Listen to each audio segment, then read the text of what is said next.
हाँ जी, तो कल हमने कल्चर शुरू की थी। थोड़ी मैंने बेसिक जानकारियां दी थी आपको कल्चर की, कि हम त्योहार और मेले पढ़ रहे थे। मैंने बताया था कि हमारे जो त्योहार और मेले हैं वो हम विक्रमी कैलेंडर के अनुसार मनाते हैं। मैंने ये भी बताया था कि विक्रमी कैलेंडर है वो अपने इस ईसवी कैलेंडर जो हम रोमन कैलेंडर यूज में लेते हैं उसे 57 साल आगे होता है। मैंने ये भी आपको बताया था कि विक्रमी कैलेंडर अपना चंद्रमा पर आधारित है और ईसवी वाला जो कैलेंडर होता है वो सूर्य पर आधारित होता है। एक साल में इनमें लगभग 10-11 दिन का गैप आता है, जिसको पूरा करने के लिए हर तीसरे साल विक्रमी कैलेंडर में एक महीना अतिरिक्त जोड़ लिया जाता है, जिसको हम अधिक मास कहते हैं। कोई महीने को 2 बार बोल लेते हैं। मैंने बताया था कि जो नया साल आता है वो चैत्र शुक्ल एकम को आता है, first bright day of Chaitra को आता है। मैंने ये भी बताया था कि पहला त्योहार जो आता है वो श्रावण शुक्ल तृतीया को आता है, और जो छोटी तीज होती है और जो अंतिम त्योहार आता है वो गणगौर आती है, जो कि चैत्र शुक्ल तृतीया को आती है। एक लाइन हमने पढ़ी थी कि तीज त्योहाराम बावड़ीन ले डूबी गणगौर। हम पढ़ रहे थे कि छोटी तीज का जो त्योहार है वो राजस्थान में हमारे पति पत्नी के प्रेम का त्योहार है, प्रकृति प्रेम का त्योहार है, जयपुर में सबसे अच्छा मनाया जाता है। हमने ये भी पढ़ा कि जो तीज है वो जयपुर में सबसे अच्छी होती है और इस दिन पति पत्नी के प्रेम का त्योहार है, इसलिए पति द्वारा पत्नी को जो गिफ्ट दिए जाते हैं उनको हम सिंजारा कहते हैं। महिलाएं सजती संवरती है तो महिलाओं द्वारा जो ओढ़नी ओढ़ी जाती है उसको लहरिया ओढ़नी कहते हैं। झूले वगैरह डाले जाते हैं, ऐसी कुछ बातें बताई थी। रक्षाबंधन का मैंने एक नाम और बताया था, वो था नारियल पूर्णिमा। और हमने पढ़ा था कि इस दिन श्रवण कुमार की पूजा की जाती है। मैंने कहा था कि क्योंकि श्रावण के शुक्ल पक्ष से त्योहार शुरू होते हैं इसलिए हम कृष्ण पक्ष के त्योहार एक बार नहीं पढ़ेंगे, केवल शुक्ल पक्ष वाले पढ़ेंगे। अब चूंकि पूर्णिमा आ गई श्रावण की तो श्रावण महीना खत्म हो गया, अगला महीना आता है भाद्रपद, जिसको हम लोकल भाषा में अपने कहते हैं भादवो। भादवे के महीने में सबसे अधिक त्योहार आते हैं। कभी नॉर्मली कोई प्री में आपसे क्वेश्चन पूछ ले कि कौन से महीने में सर्वाधिक हिंदू त्योहार तथा मेले मनाए जाते हैं, तो भादवे के महीने में। प्री में तो पूछे नहीं पूछे ऐसा क्वेश्चन, इंटरव्यू में कई बार वो उठा के पूछ लेते हैं कि भाई अपने जो त्योहार आते हैं ये कौन से महीने में ज्यादा आते हैं। आप निश्चिंत होकर कहना कि सर भादवे के महीने में ज्यादा आते हैं। अक्सर मम्मी के मुंह से कभी घरों में सुना होगा कि अक्सर बोलते रहते हैं कि भाद्रो महीनो मोटो महीनो है, कि भादवे का जो महीना है वो बड़ा महीना है तो उसमें त्योहार वगैरह ज्यादा आते हैं, इसलिए बड़ा महीना है वो अपने आप में। हम उसकी शुरुआत करते हैं। मैंने बताया था कोई महीना आता है तो पहले उसमें कृष्ण पक्ष आता है, बाद में उसमें शुक्ल पक्ष आता है। तो पहले अपने कृष्ण पक्ष वाले त्योहार पढ़ेंगे। श्रावण वाले तो इसलिए नहीं पढ़े थे क्योंकि मैंने बताया था कि शुरुआत ही किससे होती है, शुरुआत छोटी तीज से होती है और छोटी तीज शुक्ल पक्ष में आता है, इसलिए मैंने शुक्ल पक्ष ले लिया था। हम घूम के आएंगे, श्रावण पे पहुंचेंगे, भाद्रपद के तो हम पढ़ेंगे। श्रावण की शुक्ल पक्ष की तृतीया मैंने बताया था तीज। तीज का मतलब होता है माँ पार्वती, माँ पार्वती की सवारियां वगैरह निकाली जाती है। श्रावण की शुक्ल पक्ष की तृतीया के 15 दिन बाद भाद्रपद की कृष्ण पक्ष की तृतीया आ जाती है। श्रावण की शुक्ल पक्ष की तृतीया को हम कल पढ़ रहे थे, उसको कहते हैं छोटी तीज। भाद्रपद की भाद्रपद की कृष्ण पक्ष की जो तृतीया आती है इसको हम कहते हैं बड़ी तीज। बड़ी तीज कहते हैं। भादवे का महीना बड़ा महीना है तो इसकी तीज भी क्या हो जाएगी, बड़ी तीज हो जाएगी। बड़ी तीज है तो धीरे धीरे हमने गांव में इसका नाम लेना शुरू कर दिया, बूढ़ी तीज। बूढ़ी तीज भी है।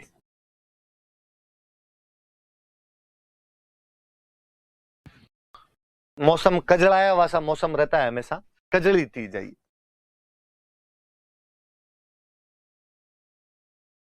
घरों में सातू बना बना के खाते हैं इसलिए सातुड़ी तीज है। 4 नाम है भाई, चारों याद रखना। इसे बड़ी तीज भी कहते हैं, इसे बूढ़ी तीज भी कहते हैं, इसे कजली तीज भी कहते हैं, सातुड़ी तीज भी कहते हैं। सत्तू बना के खाते हैं। आप में ज्यादातर लोगों ने सत्तू खाए होंगे, नहीं खाए तो हो सकता है आप उसको सत्तू नहीं बोलते हैं, कुछ और बोलते होंगे, बाकी खाए पक्का होंगे। मुझे बचपन जब भी याद आता तो सत्तू घरों में बनाए जाते थे और ज्यादा तो खाए नहीं जाते, घी भी ज्यादा होता था, पता नहीं उनमें क्या हुआ करता था, तो अटक जाते थे, यहाँ पे चिपक जाया करते थे। और उनके ऊपर यदि हाथों हाथ को ठंडा पानी पी लिया करते मटके का तो बाद में गला और खराब सा यूं हो जाया करता था। तो सत्तू बनाते थे, वो बड़ी तीज पे सत्तू बनते थे, तो इसको सातुड़ी तीज भी कहा जाता है। तो भादवे वाली जो कृष्ण पक्ष की तीज आएगी इसको बड़ी तीज कहते हैं, इसी को बूढ़ी तीज कहते हैं, इसी को कजली तीज कहते हैं और इसी को सातुड़ी तीज कहते हैं। जैसे मैं बता रहा था कि छोटी तीज का जो त्योहार है वो सबसे अच्छा मनाया जाता है अपने जयपुर में। मैं सेम ये कहूं कि बड़ी तीज का त्योहार सबसे अच्छा मनाया जाता है बूंदी, कि बूंदी की बड़ी तीज सबसे अधिक प्रसिद्ध है। मैं कभी जब खुद याद किया करता था क्योंकि यार कैसे याद रहेगा कि तीज कहाँ कहाँ की फेमस है, तो फिर याद करते कि प्रजामंडल सबसे पहले जयपुर और बूंदी में बने थे, तो तीज भी सबसे अच्छी है जो जयपुर और बूंदी में होती है। तो छोटी तीज जयपुर के अंदर होती है, बड़ी तीज बाय से, बड़ी तीजन बाय से बूंदी, तो ऐसे यूं टाबर थे तब नई नई तैयारी शुरू की थी उस टाइम के अंदर, ऐसा यूं बना लिया करते थे। तो जयपुर और बूंदी में तीज सबसे अच्छी होती है। जयपुर में जो होती है वो तो छोटी तीज है, और बूंदी में होती है ये कौन सी होती है, बड़ी तीज होती है। फिर आया कि यार बूंदी वाले बड़ी तीज क्यों नहीं मनाते, छोटी तीज क्यों नहीं मनाते, बूंदी वाले छोटी तीज मना ले। तो फिर ऐसी कहानियां घटनाएं हैं कि पहले जो तीज माता की सवारियां हुआ करती थी ये राजमहलों से निकलती थी, और जब राजमहलों से तीज माता की सवारी निकलती तो बाकायदा साथ में सैनिक वेशभूषा के अंदर सैनिक जाया करते थे। राजा रानी राजकुमार खुद भाग लेने के लिए जाया करते थे। रानियां तो हालांकि महिलाएं भाग नहीं लिया करती थी, घर से बाहर नहीं निकलती, पर्दा प्रथा होती, पर पुरुष तो जाया करते थे। कहते बूंदी का एक बार राजकुमार तीज माता की सवारी के साथ गया हुआ था, और जब तीज माता का विसर्जन कर रहे थे तो राजकुमार का पैर फिसल गया, पैर फिसलने से राजकुमार की झील में डूबने से मृत्यु हो गई। छोटी तीज के दिन की बात है। हमारे गांव में अक्सर यह भी होता है कि यदि किसी त्योहार के दिन किसी परिवार के सदस्य की डेथ हो जाए तो वो त्योहार मनाना हम बंद कर देते हैं, और गांव में अक्सर बोलते हैं आंट लागी, कान पड़गी, कि भाई अब इस दिन हमारे आंट लग गई, अड़ गई ये बात, अब ये त्योहार हम नहीं मनाएंगे। कब तक नहीं मनाएंगे, जब तक घर के अंदर कोई नया सदस्य जन्म ना ले ले। घर के अंदर यदि इस दिन यदि कोई बच्चा हो जाएगा तब हम कहेंगे कान या आंट हमारी टूट गई और अब ये त्योहार हम मनाना शुरू कर देंगे। अब इसका अगला पक्ष मुझे बहुत अच्छा लगता है कि घर में नया सदस्य आ जाए, घर में कोई नया बच्चा पैदा हो जाए। नए बच्चे की इस परिभाषा को हमने बहुत लंबे तक फैलाया, हमने उसको व्यापक किया, और हमने कहा नया सदस्य मतलब यदि गाय भैंस के भी बच्चा हो गया ना तो भी हम तो वो आंट तोड़ देंगे, और गाय भैंस के बच्चे को भी हम तो समझ लेंगे कि भाई अब हमारे आंट टूट गए, हम ये त्योहार मना लेंगे। इसका मतलब है कि हमने पशु पक्षियों को भी केवल पशु पक्षी नहीं माना है, उनको घर के सदस्य के समान माना है, उनका पर्सोनिफिकेशन किया है, उनका हमने मानवीकरण कर लिया था, हमारे सुख दुख के अंदर उनको भी हमने जोड़ लिया था। ये भी इन त्योहारों की, हमारे गीतों की, हमारे कल्चर की एक विशेषता है कि हमने प्रकृति की हर चीज के साथ अपना तादात्म्य में स्थापित किया था। तो बड़ी चीज याद रखना भाई। तो बड़ी चीज सबसे अच्छी कहां पर होती है, बूंदी में। ये देना मुझे, नहीं ये भाई बूंदी की जो बड़ी तीज है उसकी सवारी निकलती हुई। कल हम जयपुर की छोटी तीज माता की देख रहे थे, आज ये बड़ी तीज की सवारी है। अब भाद्रपद में उसके बाद क्या, भाद्रपद की कृष्ण पक्ष की तो तृतीया मनाओ, फिर भाद्रपद की कृष्ण पक्ष में आती है षष्ठी। कृष्ण पक्ष मैंने कल बता ही दिया था शायद, है ना?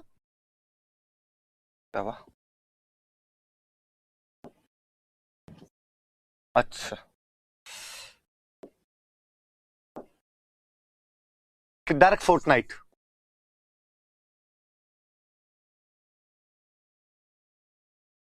जो कृष्ण पक्ष है जिसमें चांद दिखाई नहीं देता, उसकी तृतीया हमने पढ़ ली। अब षष्ठी, अपने लोकल भाषा में षष्ठी को हम बोलते हैं छठ।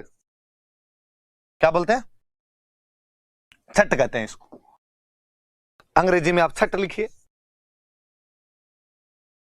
या आप चाहो तो इसको सिक्स्थ डे लिख सकते हैं, जो भला लगे वो लिख लो अपने। षष्ठी या छठ, छठा दिन है कुल मिला के बात ही। दो चीज होती है, एक तो अपने बोलते हैं इसको ऊब छठ, और एक अपने इसको कहते हैं हल छठ। और जब हल छठ कहते हैं तो हम इसका साथ एक नाम और जोड़ते हैं, हम कहते हैं ये बलराम जयंती।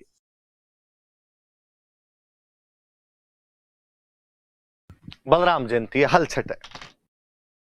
मैं नीचे वाले से वापस लेता हूं। भाद्रपद की कृष्ण पक्ष की जो षष्ठी है उसको हम हल छठ बोलते हैं, बलराम जयंती मानते हैं। भगवान कृष्ण के भैया थे बलराम जी, ये उनका बर्थडे है। बलराम जी का प्रिय हथियार था हल, इसलिए अक्सर हम बलराम जी का पर्यायवाची कहते हैं हलधर, हल को धारण करने वाला। इसलिए बलराम जी की जयंती है तो पूजा किसकी करो, तो हल की पूजा की। और जिस छठ पे हल की पूजा की जाए हल छठ हो जाएगी अपने आप। तो हल छठ बलराम जयंती होती है, ये भाद्रपद कृष्ण षष्ठी होती है। एक फिर अपने पश्चिमी राजस्थान का साइड का एक व्रत है उबो, मारवाड़ी भाषा में उबो मतलब खड़ा, लड़कियां खड़ी खड़ी व्रत करती है, इसलिए उब छठ हो गई। कि बाकी व्रत जो है उन व्रत के अंदर तो आप केवल खाना नहीं खाना आपको, और चांद देखने के बाद में खाना खाना। इस बार एक शर्त आपने और जोड़ी साथ में, और आपने कहा कि साथ में खड़ा भी रहना, और खड़े रहते हुए व्रत करना है, और शाम को चांद को देख के खाना खाना है। लड़कियां खड़ी खड़ी व्रत करती है, इसलिए इसका नाम क्या पड़ गया, उब छठ। उब छठ नाम पड़ गया इसका, तो ये भी याद रख लेना भाई। तो दो त्योहार हो गए अपने इस दिन, दो चीज हो गई, एक तो उब छठ, खड़े रह के व्रत किया जाता है तो उब छठ, हल की पूजा की जाती है क्योंकि बलराम जी का बर्थडे था तो हल छठ, अब कभी इंटरव्यू वगैरह में कोई आपसे पूछ ले कि भाई अपने राजस्थान में एक त्योहार आता है जिस दिन लड़कियां खड़ी रह के व्रत करती है, बैठती नहीं है उस दिन, तो वो कौन सा व्रत है? तो आप कह दोगे कि सर वो हल छठ है, उब छठ है। अगला पूछ लेगी उब छठ आती कब है, तो आप कह देना भाद्रपद की कृष्ण पक्ष की जो षष्ठी आती है, जो छठा दिन होता है, जो छठ होती है, उसको हम उब छठ कहते हैं। हालांकि कि खड़ी क्यों रहती है, व्रत क्यों किए जाते हैं, तो टारगेट एक ही है कि अच्छे पति की कामना के लिए व्रत किए जाते हैं। मुझे लगता है यार लड़कियां खूब ही करती है कि खड़ी रहती है, व्रत करती है, खाना नहीं खाती है, टारगेट एकमात्र लक्ष्य पे पूरा ध्यान कि अच्छे पति की कामना के लिए किया जाए। पर वो कितने खड़े रहो, कितने खाना नहीं खाओ, मिलने तो वो कि वो भूमि है, तो क्यों फालतू में खड़ा रह जाए, क्यों ये सब किया जाए। तो उब छठ है भाई, तो उब रह के वो खाना खाना होता है। तो आप तो जैसे जो करना वो कर लिया जाए। पर मैं आसपास में देखता हूँ कि यार मिलने तो ये की डाकी है, किनके लिए खड़ा होना पड़ता है और फल तो नहीं मिल रहा है। इसका मतलब या तो कहीं ना कहीं चूक हो रही होगी, या तो लड़कियों उस चूक को देखिए कहाँ चूक कर पा रहे हो आप, और या व्रत को फिर बंद ही किया जाए इसको तो कम से कम। तो हल छठ या उप छठ ये ध्यान रखना कि बलराम जयंती होती है, हल की पूजा करते हैं। प्लग जो होता है, हल जो होता है, उसकी पूजा की जाती है। उसको बलराम जी का हथियार है इसलिए पूछते हैं उसको उस दिन। अब बलराम जी का बर्थडे षष्ठी को, सप्तमी निकली, एक दिन बाद अष्टमी को भगवान कृष्ण का बर्थडे आ जाए। दोनों भाई भाई के बर्थडे पास पास में थे। षष्ठी को मनाए बलराम जी अपना बर्थडे और अष्टमी को मना ले भगवान कृष्ण अपना बर्थडे। फिर दोनों भाइयों के दोस्त तो कॉमन ही थे, तो दोनों सप्तमी को पार्टी कर लेते होंगे। क्या अपने तो सप्तमी को कर लेते हैं पार्टी, यार दो दो खर्चे कौन लगाए, तू छठ को पार्टी देगा, मैं अष्टमी को पार्टी दूंगा। दोनों भाई दोस्तों कॉमन दोस्तों को बुलाते, आ जाओ सप्तमी को अपनी पार्टी हो रही है, तो उस दिन पार्टी कर लिया करते थे दोनों। याद रखना भाई, कृष्ण जन्माष्टमी कोई नहीं पूछे आपसे, आ गई तो मैंने आपको पढ़ा थी। भगवान कृष्ण का जन्म होता हुआ, जन्म के बाद में जब नंद बाबा लेके जा रहे थे तो उस समय का सीन है। कृष्ण जन्माष्टमी भगवान कृष्ण का जन्म है। अब कृष्ण पक्ष की नवमी, नवमी को होती गोगा नवमी। पश्चिमी राजस्थान के एक लोक देवता है गोगा जी महाराज, तो गोगा जी महाराज का दिन होता है, तो गोगा नवमी होती। हम राखियां बांधते हैं रक्षाबंधन को, अक्सर हम सारे जानते हैं कि रक्षाबंधन को राखियां बांधी जाती है। राखियां खोलते हैं गोगा नवमी को, बांधने के 9 दिन बाद राखियां खोली जाती है। और गांव में तो बड़ा त्योहार होता है गोगो। अक्सर मैं देखता हूं कि नई नई लड़कियों की जिनकी शादी होती है, वो जब पहले सावन में घर आई हुई होती है, तो सावन खत्म होते ससुराल वालों के फोन आए कि भाई भेजो सावन खत्म हो गया। तो अक्सर गांव के अंदर कहते हैं कि रुको भाई 9 दिन तो रुको, गोगे के बाद भेजेंगे। गोगा बड़ा त्योहार है, गोगे पे राखियां खोली जाती। तो वैसे सामान्यतः गोगे पे राखियां खोल देते हैं, पर किसान इस दिन अपने हल के राखी बांधता है। वापस हल आ रहा है, देखो किसान हल को राखी बांधता है। क्योंकि नवमी होती है इसलिए 9 गांठ लगाता है। तो पूछा जाए कि किसानों द्वारा हल को राखी कब बांधी जाती है, तो नवमी को बांधी जाती है। कितनी गांठ लगाई जाती है, तो 9 गांठ लगाई जाती है। कौन सी नवमी को बांधी जाती है, तो भाद्रपद कृष्ण नवमी को बांधी जाती है। कौन सी नवमी होती है, तो गोगा नवमी होती है। 2 जगह मेले लगते हैं। वैसे तो गोगा जी जब पढ़ेंगे तब हम और पढ़ेंगे, बाकी मैं यही थोड़ी बात बताऊं। 2 जगह मेले लगते हैं। चूरू में एक जगह पड़ती है ददरेवा, यहां पर मेला लगता है। हनुमानगढ़ में एक जगह पड़ती है गोगा मेड़ी, यहां पर मेला लगता है।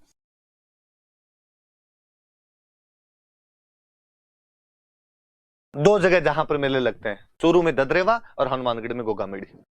कोई सिंपल सा उठा के पूछे कि भाद्रपद कृष्ण नवमी के राजस्थान में 2 प्रसिद्ध मेले बताइए, तो आप बता देना सर गोगा नवमी होती है इस दिन, और इस दिन ददरेवा चूरू में मेला लगता है गोगा जी महाराज का, और गोगा मेड़ी हनुमानगढ़ में लगता है। यहाँ क्यों लगते हैं हम आगे बात कर लेंगे, एक बार इतना सा याद रखा जाए।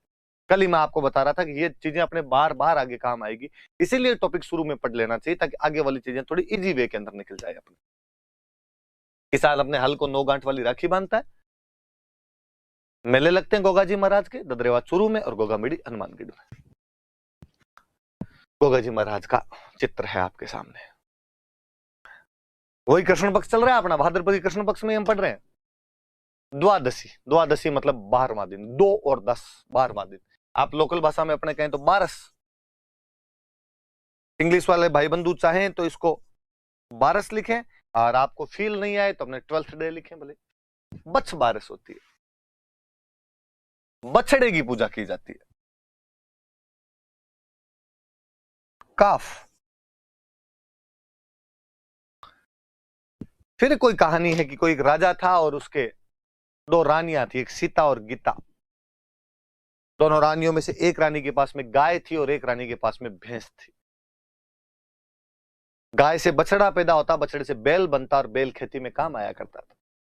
शुरुआत में हमारी इकोनॉमी का मुख्य साधन ही कृषि था, जब तक उद्योग और व्यापार वाणिज्य नहीं आया था। प्रारंभ में सबसे पहले पशुपालन था, और पशुपालन से खेती की तरफ बढ़े थे। जब पशुपालन था तब भी गाय एक महत्वपूर्ण पशु था। गाय से दूध मिलता, गाय का दही अच्छा होता, गाय का घी अच्छा बनता। और जब खेती की तरफ मूव किया किसान ने, जब वो किसान बना, तब तो उसे बैल की बहुत ज्यादा जरूरत पड़ने लगी कि हल जोतने के लिए तो बैल ही काम आएगा। वो घर के सदस्य की भांति था, घर का बेटा था बैल, क्योंकि कमा के लाता है, हल तो वो जोतता है। केवल गाय माता नहीं थी, बैल की भी हमने वैसी पूजा करनी शुरू की। गांव में छोटे थे तब गाया करते थे, गा माता गोमतीन टोगड़ियो गणेश। टोगड़िया, वो जो बछड़ा है, वो जो काफ है, वो गणेश है। तो बछड़े को हमेशा ही अच्छा माना जाता है कि यार बैल बनेगा ये बड़ा होके। और चूंकि ये अपनी फसलों के साथ जुड़ा हुआ था, इकोनॉमी के साथ जुड़ा हुआ था, और मनुष्य की जो भी चीज इकोनॉमी से जुड़ी होती है, मनुष्य उनको बहुत चाहता है। इसीलिए धीरे धीरे गाय जो है वो महत्वपूर्ण पशु के रूप में सामने आया, और हमने उसको माता ही मानना शुरू किया। और गांव में कहा जाने लगा, गाय छोड़ो, बछड़े के भी हाथ नहीं लगाया जाना चाहिए। आज भी मैं अक्सर कई गांव में देखता हूँ कि बैल मर जाता है तो बाकायदा मूर्तियां लगाते हैं उसकी। हमने तो सिंधु घड़ी सभ्यता थोड़ी सी पढ़ी, क्योंकि अपने तो तिथि काम की बातें हैं। फिर मुझे लगता है इंडियन हिस्ट्री के अंदर ये पढ़ाई जाती है खूब सारी, तो खूब सारी बातें वहां पढ़ लेते हैं। तो मैं यहाँ थोड़ी खा भी जाता हूँ उसको कि यार इंडियन हिस्ट्री में पढ़ते हैं तो वहां पढ़ लेंगे, क्यों डबल रिपीट की जाए कई चीजों को, वहां समझ में इजीली आती है। वहां पढ़ोगे कि कुब्बड़ वाले बैल का चित्र तो मोहरों पे सिंधु घड़ी सभ्यता वालों ने खूब लिखा, खूब चित्र बनाए उसके। तो मतलब बछड़ा बैल हमारा महत्वपूर्ण पशु है। तो एक राजा, उसके 2 रानियां सीता और गीता, एक के पास गाय, एक के पास भैंस। भैंस की जो मालकिन थी, उसको एक दिन भैंस ने कहा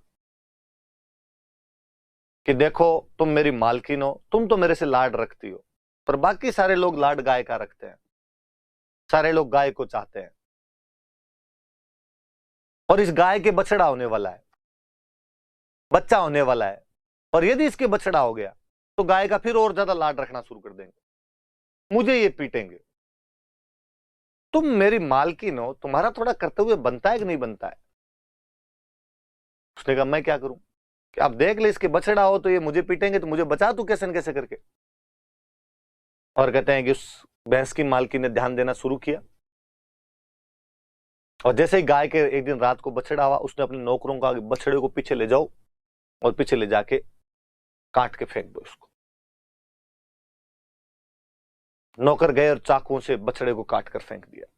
कहते हैं अगले दिन जब राजा खाना खाने के लिए बैठा तो आसमान से रक्त की वर्षा होने लगी, हड्डियां गिरने लगी, और आकाशवाणी हुई कि हे राजन, तुम्हारे राज्य में गाय के बच्चे को काटकर फेंक दिया गया, और तुम हो जो बैठकर खाना खा रहे हो। हे राजन, तुम्हारे घर के पिछवाड़े में, तुम्हारे महल के पीछे की साइड में एक बछड़ा कटा हुआ पड़ा है। राजा वहां गया और उसने जाकर देखा कि वाकई वहां पर बछड़ा कटा हुआ है। राजा ने घोषणा करवाई, राजा ने मुनादी करवाई कि आज के दिन, आज के बाद बछड़ों की पूजा की जाएगी, ये बछड़ों की बारस मानी जानी चाहिए। इसलिए हम उसको बछ बारस बोलते हैं। और किसकी पूजा करते हैं? बछड़े की। क्योंकि बछड़े को चाकुओं से काट दिया गया था, इसलिए आज के बाद इस दिन कोई भी चाकू का प्रयोग नहीं करेगा। चाकू रसोई में साइड में रखे जाएंगे। इसलिए कभी नोटिस करना, बछ बारस वाले दिन मम्मी चाकू साइड में रख देती है, रसोई में कुछ भी काटते नहीं है। तो आप कहोगे सर फिर सब्जी कैसे बनाते हैं? सब्जी साबुत अनाज बनाए जाते हैं उस दिन, और कोई टमाटर वमाटर नहीं डालते हैं उस दिन सब्जी में, क्योंकि काट तो सकते ही नहीं आप। तो बछ बारस वाले दिन 2 बातें याद रखनी है कि बछ बारस को एक तो बछड़े की पूजा की जाती है, एक चाकू का प्रयोग नहीं किया जाता। नाइफ यूज नहीं किया जाएगा, और जो काफ है, जो बछड़ा है, उसकी पूजा की जाएगी। ये चीजें कब की जाती है? तो बछ बारस वाले दिन की जाती है। तो बातें याद रखना आप। तो कृष्ण पक्ष की द्वादशी को बछ बारस आती है, इस दिन बछड़े की तो पूजा की जाती है, और चाकू का प्रयोग नहीं किया जाता। मम्मी से और पूछना इस बारे में, वो ज्यादा अच्छे से बता पाएंगे, उनकी कहानी और अच्छे से सुनी हुई होगी। इसके बाद आगे अमावस्या, सती अमावस्या। सती माताओं के जहां जहां मेले लगते हैं, सती माताओं के जहां जहां मेले भरते हैं, जहां जहां मंदिर होते हैं, वहां वहां उनके बड़े मेले भरते हैं। और अपने बड़ा कोई मेला लगता है तो वो झुंझुनू के अंदर रानी सती वे, उन रानी सती का मेला बढ़ता है झुंझुनू।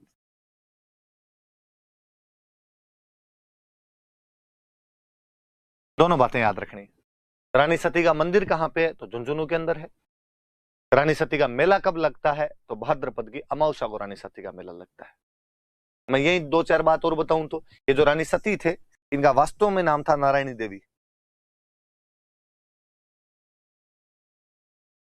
इनके पति का नाम था तन धन दास अग्रवाल, और अपने पति के साथ में सती हुए थे। तन धन दास अग्रवाल के साथ में सती हुए थे। सतियों की रानी कहते हैं हम इनको, सतियों की दादी भी कहते हैं, दादी सती भी कहा जाता है। आपके दिमाग में एक रानी सती थे कौन, तो याद रख लेना कि वास्तव में नाम तो इनका नारायणी देवी था। अपने पति तन धन दास अग्रवाल के साथ में सती हो गए थे। इन्हें हम दादी सती भी कहते हैं, सतियों की रानी मानते हैं। इनका मेला झुंझुनू में लगता है और भाद्रपद अमावस्या को लगता है। अमावस्या आते कृष्ण पक्ष खत्म हो जाएगा आपका। आपने पता नहीं नोटिस किया कि नहीं किया, पर मैं बताऊं आपको, कृष्ण पक्ष में खूब सारे हमने त्योहार पढ़े, पर त्योहारों का सीरीज ये है। कृष्ण पक्ष के जो भी त्योहार पड़े वो 3, 6, 9, 12, 15 है। 3 का पहाड़ है। 3 बड़ी तीज, बुढ़ी तीज, सातुड़ी तीज, कजली तीज, बूंदी में अच्छी, छठ, उप छठ, हल छठ या बलराम जयंती, नवमी, गोगा नवमी, 9 गांठ वाली राखी हल्के बांध दो, बाकी अपनी राखियां खोलते हैं। ददरेवा, चूरूर, गोगामीडी, हनुमानगढ़ में मेले भर लो। बछ बारस के दिन बछड़े की पूजा कर लो, चाकू का प्रयोग करेंगे नहीं। 15वें दिन अमावस्या, रानी सती का मेला झुंझुनू में सती अमावस्या होती है। तन धन दास अग्रवाल के साथ नारायण देवी नाम की महिला सती वे थे, जिन्हों हम दादी सती या रानी सती के नाम से जानते हैं। 3, 6, 9, 12, 15 ज्यादा लोड लेने की आवश्यकता नहीं। आप कहोगे सर अष्टमी और थी, हाँ भाई अष्टमी और थी, पर ये याद नहीं रखनी। कोई नहीं पूछे कृष्ण जन्माष्टमी कब आती, बलराम जयंती जरूर पूछ लेगा, उसे पता है क्या कृष्ण जन्माष्टमी इसको याद है, क्या करूंगा मैं पूछ के। इधर तो 3, 6, 9, 12, 15 और कुछ ही नहीं। अब अपने आ जाओ शुक्ल पक्ष पे। शुक्ल पक्ष पे आ गया। अब शुक्ल पक्ष पढ़ेंगे भाद्रपद। कृष्ण पक्ष खत्म कर लिया हमने, अब कृष्ण पक्ष वाले में कुछ ही नहीं लिखेंगे और खाली पड़ा रहेगा, शुक्ल पक्ष वाले पढ़ेंगे। शुक्ल पक्ष में द्वितीया, और द्वितीया को बोलते हैं बाबरी बीज। द्वितीया को नॉर्मल अपने राजस्थानी में यदि बोले तो अपने कहेंगे दूज। आप कहोगे सर द्वितीया दूज है, हाँ भाई द्वितीया दूज है। पश्चिमी राजस्थान, जैसलमेर बाड़मेर वाला जो इलाका है, ये गुजरात का टच करता है। गुजरात में 2 को बोलते हैं बे, 2 को बे कहते हैं, इसलिए वहां पे जाके दूज बीज बन जाती है, तो दूज हो गई बीज। तो अपने कहते हैं दूज, वो कहते हैं बीज। तो दूज कह दो, बीज कह दो या द्वितीया कह दो, एक ही बात है। आगे लिखा बाबरी बीज। राजस्थानी में रा रे री, मतलब हिंदी का का के की। इसका मतलब तो हो गया की, इसका मतलब हो गया दूज या द्वितीया।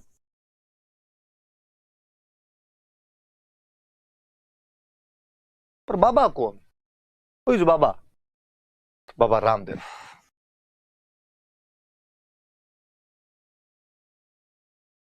बाबा रामदेव की दूज है, बाबा रामदेव की द्वितीया है।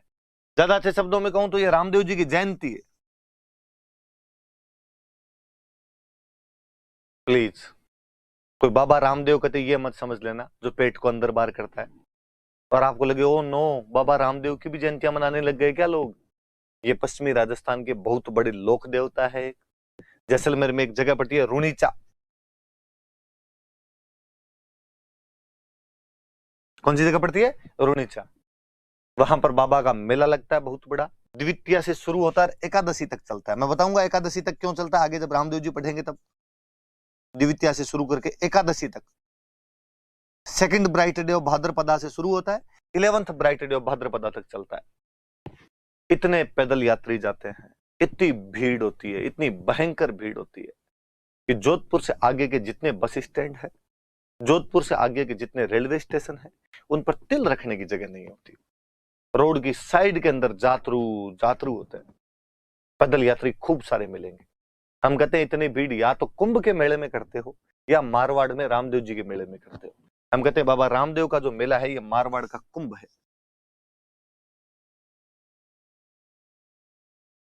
इस मेले को मारवाड़ का कुंभ कहा जाता है।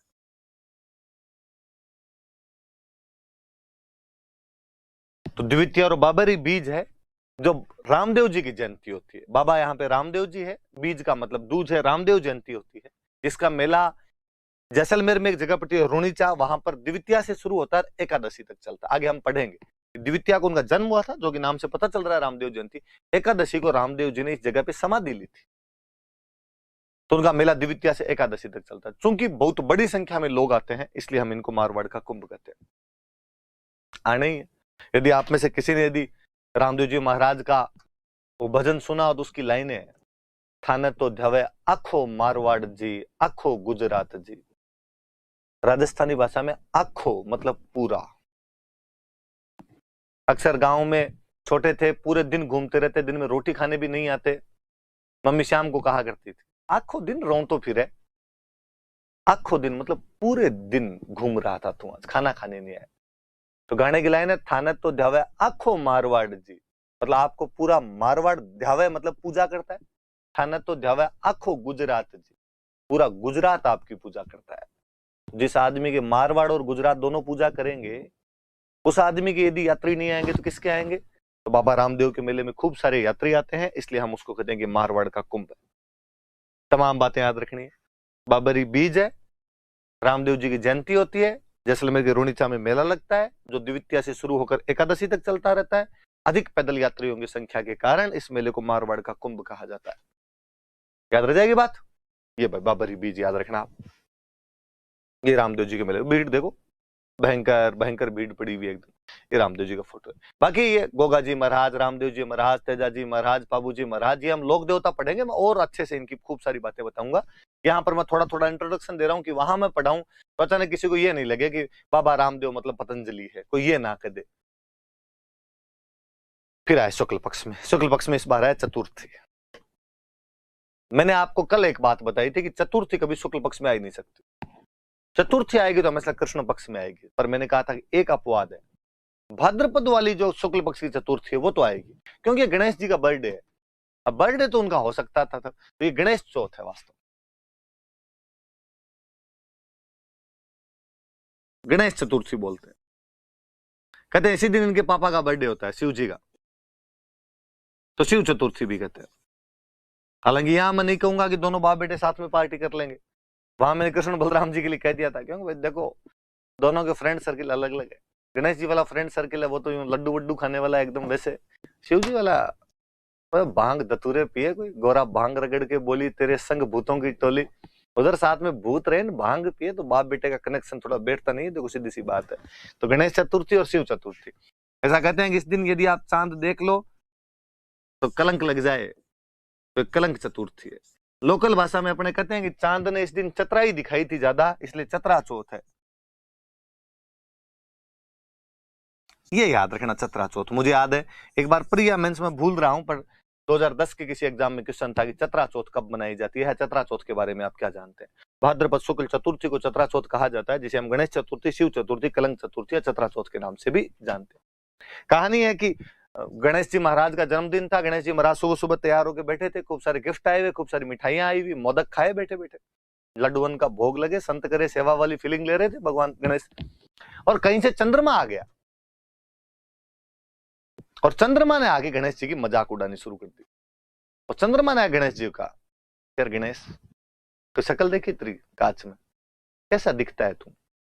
सूंड लटका हुआ तेरे आगे, मोटा सा, चला जाता ही नहीं तेरे से हाथी। गणेश जी ने कई देर तो कहा कि बढ़ने दो, अपने लड्डुओं पे कंसंट्रेशन किया जाए, क्या पड़ा है, बोल के चला जाएगा।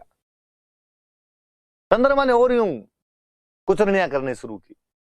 तो एक मुझे देख, कोल डूड, हैंडसम एकदम, हर आदमी मेरे के अंदर खुद की जान देखता है,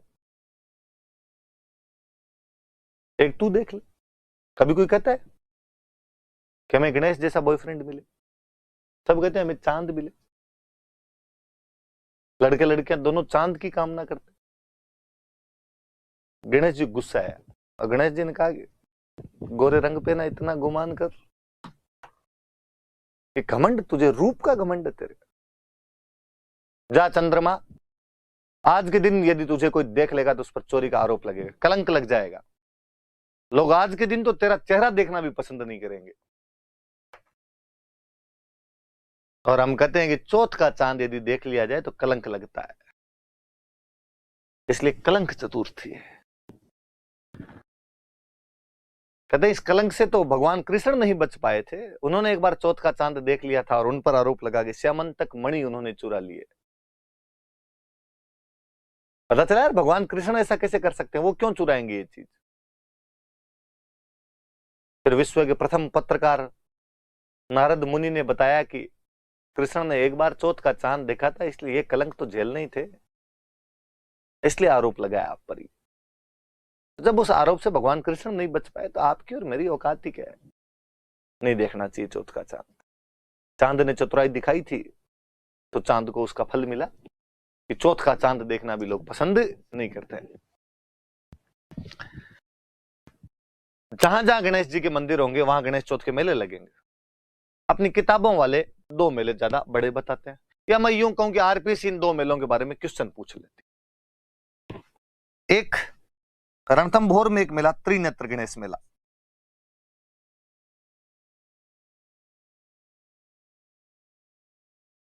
त्रिनेत्र गणेश मेला लगता है रणथंभौर में।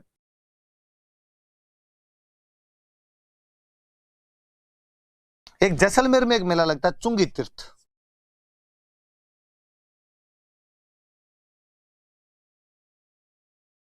चुंगी तीर्थ मेला जैसलमेर, ये थोड़ा याद रखना, जैसलमेर वाला चुंगी तीर्थ। क्योंकि त्रिनेत्र गणेश वाला ज्यादातर लोगों को पता होता है, चुंगी तीर्थ वाला इतना पता नहीं होता। आगे शायद इसमें फोटो होनी भी चाहिए। ये है त्रिनेत्र गणेश मेला रणथंभौर, त्रिनेत्र गणेश का फोटो है, और यही है रणथंभौर वाला लिया हुआ, 3 नेत्र दिखाए हुए, और ये चुंगी तीर्थ वाला दिखाया हुआ, जैसलमेर के अंदर दिखाया चुंगी तीर्थ मेला। तो पानी वानी, जैसलमेर में भी पानी आ रखा है, देखो पास में कोई नदी वदी का होता होगा, पहाड़ तो उस चक्कर में आ जाता होगा पानी। तो ये गणेश जी की मूर्ति है। ये एक बार मुझे याद है किसी एग्जाम के अंदर पूछा हुआ भी था, ये याद रखना। ये गणेश चतुर्थी के 4 नाम, गणेश चौथ, शिव चौथ, कलंक चौथ और चतरा चौथ।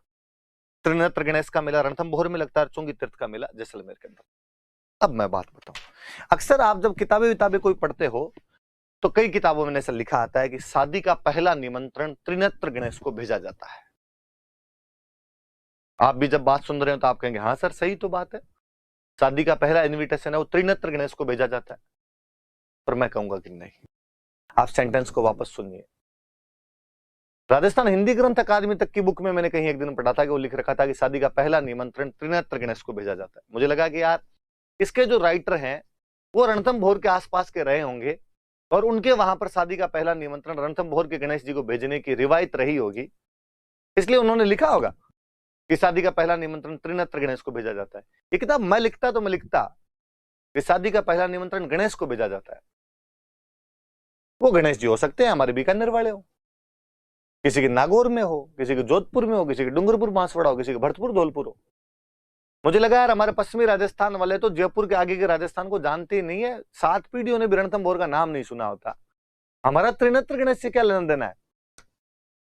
और कोई जयपुर में भी बैठा है तो त्रिनेत्र गणेश क्यों जाएगा? मोती डूंगरी जाए,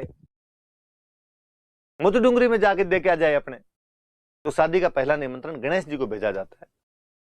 पर फिर भी याद रखना, ऐसा किताबों में लिखा आता है क्योंकि त्रिनेत्र गणेश का मेला बड़ा लगता है रणथंभौर के अंदर। वैसे तो हम कहते हैं 3 नेत्र भगवान शिव के होते हैं। भगवान शिव जिस दिन अपना तीसरा नेत्र खोलेंगे उस दिन प्रलय आ जाएगी। पर हम कहते हैं रणथंभौर में वो तीसरा नेत्र शंकर भगवान के बेटे गणेश जी के पास में। हम कहते भाई ऐसा क्यों? शादी का पहला निमंत्रण गणेश को क्यों भेजा जाए? अक्सर हम घरों के अंदर देखते भी हैं कि कार्ड लेके आते हैं, पहले कार्ड पे लिखते हैं गणेश जी महाराज, और अपने घर में जो थान होता है, थान मतलब मंदिर, ये थान स्थान शब्द से बन गया कि देवता का स्थान है। अपने से वो आधा से बोला नहीं गया तो अपने का थान है, थान है। वो जो देवता का थान होता है वहां पे कार्ड रखते हैं, ले जाके हाथ जोड़ते हैं, गणेश जी महाराज पहला कार्ड आपको भेज दिया है। कहानी ऐसी की भगवान की बारात जा रही थी और सारे देवता तैयार हो रखे थे बारात में जाने के लिए। गणेश जी भी तैयार। गणेश जी ने कहा मैं भी चलूंगा। गणेश जी बच्चे ही थे, टाबर ही थे। मां पार्वती ने सुबह सुबह नए कपड़े पहना दिए। गणेश जी दोनों हाथ जेब में डाल के नहीं घूम रहे।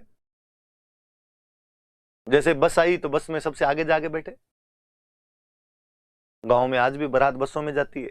कोई शहर वाला सुने तो इस बात पे ऑफेंड मत होना कि बस में बारात कैसे। गांव में वो 52 सीटर बसें हुआ करती थी, जिनमें मुझे आज भी याद है कि इतने बड़े बड़े गियर हुआ करते थे, जिनको ऐसे ऐसे ड्राइवर लगाया करता था, 5-7 बार आगे पीछे करता तब तो गियर लगा करता था। उनमें बारातें जाती, बीन तक उनमें बैठा करता था। ये पर्सनल गाड़ियां अब आइए जागे। गणेश जी भी आगे आगे बैठे हुए। अब बारात रवाना होने लगी। किसी ने आकर टाबर नीचे उतरो, रे टाबर नीचे उतरो सारे, क्या करोगे तुम, जाके खो जाओगे वहां पे बारात में। और गणेश जी का हाथ पकड़ के नीचे उतार दिया। बारात से नीचे उतारने की बेइज्जती क्या होती है, ये उसी ने फील की होगी जिसको बारात वाली गाड़ी से उतारा गया होगा। आप में से भी कई लोग ऐसे रहे होंगे जिनको टाबर पड़े में कभी घर में एक पक्का कोई खोड़ला चाचा ताऊ होता है जिसका काम यही है कुचरनियां करनी, उतारता वैसे उसने आपको भी उतारा होगा। पर भाई रे बहुत भयंकर हालत हुआ करती थी। मुंह छोटा सा हो जाया करता था। सुबह से एकदम तैयार होके घूमते रहते कि पैंट की इस्त्री क्या टूट जाए, प्रेस कैसे टूट जाए उसकी। और फिर अचानक कोई नीचे उतार देता है। फिर रोते रोते आते मम्मी के पास। मम्मी भी क्या करती, मम्मी कहती अगली बार पक्का भेजूंगी, मैं लेके चलूंगी तेरे को। पर अपने तो भाई टाबर होते, कुछ कर नहीं पाते। गणेश जी तो महाराज, गणेश जी को नीचे उतारा। गणेश जी गुस्सा है। गणेश जी ने अपने सिपाहियों को ऑर्डर दिया कि सिपाहियों जाओ और रास्ते खोद दो। सिपाही कौन, तो गणेश जी के सिपाही चूहे। चूहे गए, चूहों ने जाके हाईवे खोद दिया पूरा। बारात जैसे आगे पहुंची, ड्राइवर ने गाड़ी रोक दी। ड्राइवर ने कहा रास्ता खराब है, मैं नहीं जाऊंगा आगे। नीचे उतर के देखा तो आगे चूहों ने पूरा रास्ता खोद रखा।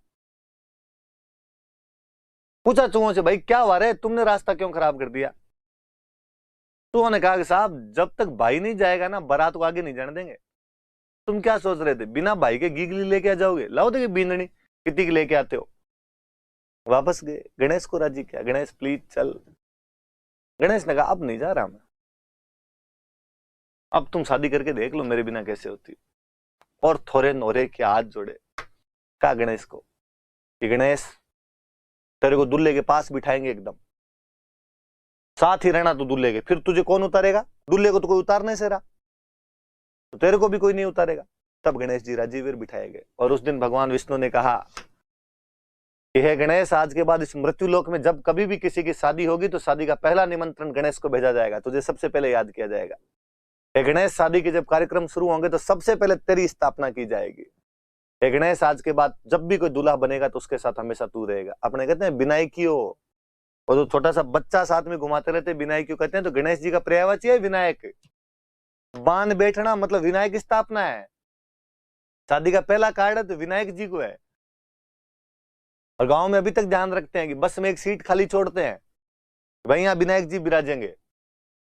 और घर के कोई जो सीनियर सज्जन है, जो ताऊ जी दादाजी कोई है, तो बारात रवाना होते टाइम बाकायदा मंदिर में थान में जाके हाथ जोड़ते हैं, गणेश जी महाराज आप पधारो, सीट खाली है, बैठो, कोई विघ्न नहीं पड़ना चाहिए। विघ्न हरता है वो गणेश। और दूल्हे के पास में बिठाया जाए उसको एकदम। और वही है जी, आजकल अपने कल्चर भूलने लग गए। आजकल दूल्हे की गाड़ी अलग हो गई। अब दूल्हे वाली गाड़ी में सीट कौन छोड़े, क्योंकि दूल्हे वाली गाड़ी में दूल्हे के दोस्त ही नहीं, कमी आने दे, वो इतने ज्यादा हो जाते। फिर मुझे कई बार लगता है कि आजकल गणेश जी ने खुद ही कह दिया कि मैं दूल्हे वाली गाड़ी में नहीं बैठूंगा यार, क्योंकि दूल्हे के दोस्त होते हैं सारे दारूड़िए। और गणेश जी ने कहा मैं इन दारूड़ियों के बीच में आज बैठूं कल बैठूं। जगह हो तो कहीं दूसरी जगह बिठा लो, मैं बस के पीछे लटक के आ जाऊंगा, इन दारूडियों के बीच में नहीं बैठूंगा मैं। आजकल भाई गणेश जी के थोड़ी दिन खराब चल रहे हैं इस मामले के अंदर।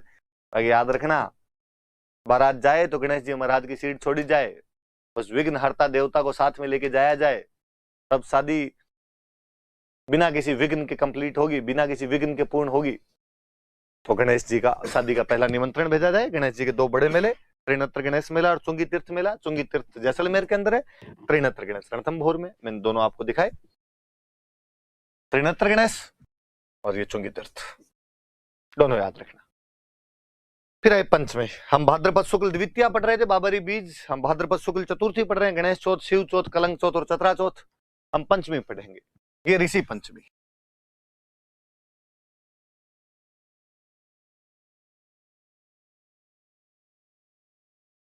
बचपन में कभी छोटी क्लासों के अंदर टीचर बताया करते थे कि बच्चों, रात को सोते समय जिस दिशा में आपको 7 तारों का एक समूह दिखाई दे, वो सप्त ऋषि मंडल है। वहां ध्रुव तारा है जो हमेशा उसी दिशा के अंदर रहेगा।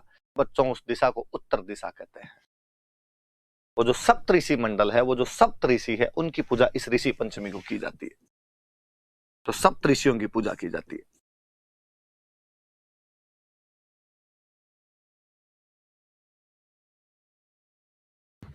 अपने बाकी सब रक्षाबंधन मनाते हैं श्रावण की पूर्णिमा को। एक समाज है महेश्वरी, वो अपना इस दिन रक्षाबंधन मनाता है। उनके कोई राजा बलि से जुड़ी हुई घटना है, उनकी रक्षा इस दिन की गई थी, इसलिए उन्होंने कहा हम हमारा रक्षाबंधन इस दिन मनाएंगे। माहेश्वरी समाज का रक्षाबंधन है।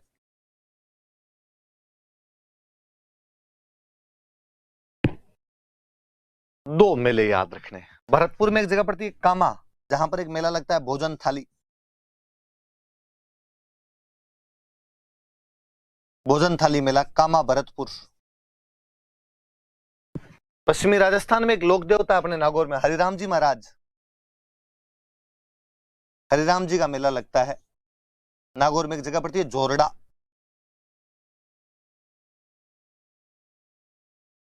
वहां पर मेला लगता है। हरिराम जी महाराज की तो मैं लोक देवताओं में और बात करूंगा। हालांकि बचपन का कोई मेला मुझे यदि याद है तो हरिराम जी महाराज वाला ही याद है। सर्प रक्षक देवता है, पश्चिमी राजस्थान में सांप ज्यादा आते हैं, इसलिए हरिराम जी की पूजा सारे किया ही करते थे। और पांचम को हरिराम जी के तो मखाने चढ़ाते ही थे। हर पांचम को प्रसाद किसका है? हरिराम जी महाराज का, हरिराम जी महाराज का है। पांचम कौन सी थी? तो भाद्रपद शुक्ल पंचमी थी। ये वाला याद रखना, भोजन थाली मेला। कामा भरतपुर के अंदर एक जगह है, भगवान कृष्ण का इलाका, जिसके कदम कदम पर भगवान कृष्ण के रजकणों की धूली वहां पर विराजमान हो। मथुरा में रहने वाला वो मथुरेश कामा बयाना बरसाने के अंदर घूमता रहा होगा, अपनी रासलीला रचाई होगी उसने वहां पर। और कहते हैं एक बार वो कामा के अंदर ग्वालों के साथ भोजन करने के लिए पधारे थे। गाय चराने वाले जो ग्वाले थे, उनके साथ वो भोजन करने के लिए पधारे और उनकी थाली में बैठकर एक साथ भोजन किया था। उस दिन की याद में आज भी कामा में भोजन थाली मेला लगाया जाता है।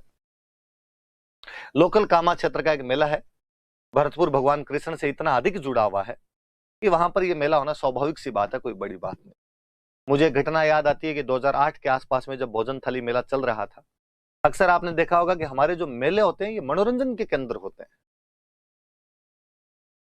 कुश्तियां, दंगल, और डॉलर हिंडे, झूले, वो सब इन मेलों के अंदर ही आया करते थे। और मैं तो जब बचपन को याद करता हूं तो मुझे याद आता है कि थिएटर भी सबसे पहले मेलों में ही देखा था। वीसीआर पे मूवी दिखाया करते थे, 5 रुपए लेके वो मूवी दिखाई जाती थी, 3 रुपए 5 रुपए लेके। तो मनोरंजन के केंद्र थे वो मेले। भोजन थाली मेले के दौरान कामा के अंदर कुश्ती का दंगल चल रहा था। कुछ युवा लड़के पानी की एक टंकी पर चढ़े हुए थे। बदकिस्मती या दुर्भाग्यवश वो टंकी गिर जाती है। उस लड़कों की उस टंकी के नीचे दबकर मृत्यु हो जाती है। उस साल आरपीसी का ये करंट का क्वेश्चन था कि हाल ही में कौन से मेले को देखते समय टंकी गिरने से युवकों की मृत्यु हो गई या दुर्घटना हो गई। हमने पढ़ा कि भोजन थाली मेला। 2-3 साल बाद आरपीसी ने उस क्वेश्चन को चेंज करते हुए, घुमाते हुए पूछा कि भोजन थाली मेला कब मनाया जाता है? भाद्रपद शुक्ल पंचमी। हो सकता है कभी वो आपसे पूछेगी कहां मनाया जाता था? कामा भरतपुर के अंदर। तो ऋषि पंचमी होती है, सप्त ऋषियों की पूजा करते हैं। ये माहेश्वरी समाज का रक्षाबंधन है। कामा में भोजन थाली मेला और झोरड़ा नागौर में हरिराम जी महाराज का मेला होता है। हरिराम जी महाराज जोरडा बताया हुआ। लोक देवता पढ़ेंगे तब और पढ़ेंगे। भाद्रपद की कृष्ण पक्ष की अष्टमी को कृष्ण जन्माष्टमी थी, भाद्रपद की शुक्ल पक्ष की अष्टमी को राधा अष्टमी है। भगवान कृष्ण कृष्ण पक्ष में पैदा हुए इसलिए काले रहे होंगे, राधा जी शुक्ल पक्ष में पैदा हुए इसलिए गोरे रहे होंगे। मुझे लगता है वो जो गीत है कि मैं क्यों काला राधा क्यों गोरी, भगवान कृष्ण को बता देना चाहिए, वैसा अब हम बता देते हैं। तुम कृष्ण पक्ष में पैदा हुए थे, राधा कृष्ण शुक्ल पक्ष में पैदा हुई थी। अपने याद रखने वाली बात है कि अजमेर में एक जगह पड़ती है सलेमाबाद, यहां पर निम्बार्क संप्रदाय का मेला लगता है। ये याद रखने वाली बात है कि कौन से सेक्ट का मेला लगता है यहां पे। तो निम्बार्क सेक्ट जो है, निम्बार्काचार्य जी महाराज की बात हम मिडेवल हिस्ट्री के अंदर करेंगे। इस मेले की और बात, इस संप्रदाय की और बात जब मैं संत और संप्रदाय पढ़ूंगा तब आपसे करूंगा।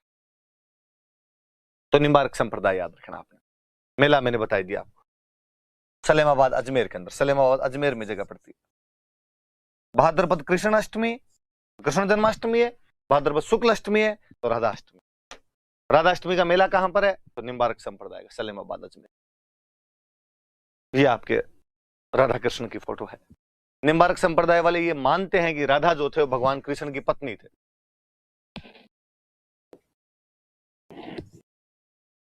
कि राधा जी भगवान कृष्ण की पत्नी है, युगल रूप में पूजा करते हैं।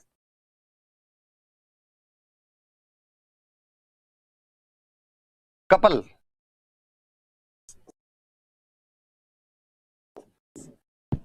युगल रूप में उनकी पूजा की जाती है।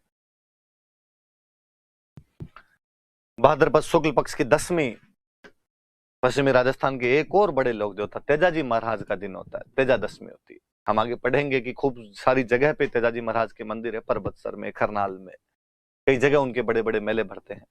मैं यहाँ पर एक और चीज याद दिलाना चाहूंगा जो मेरी क्लास के अंदर पढ़ाई हुई है पहले।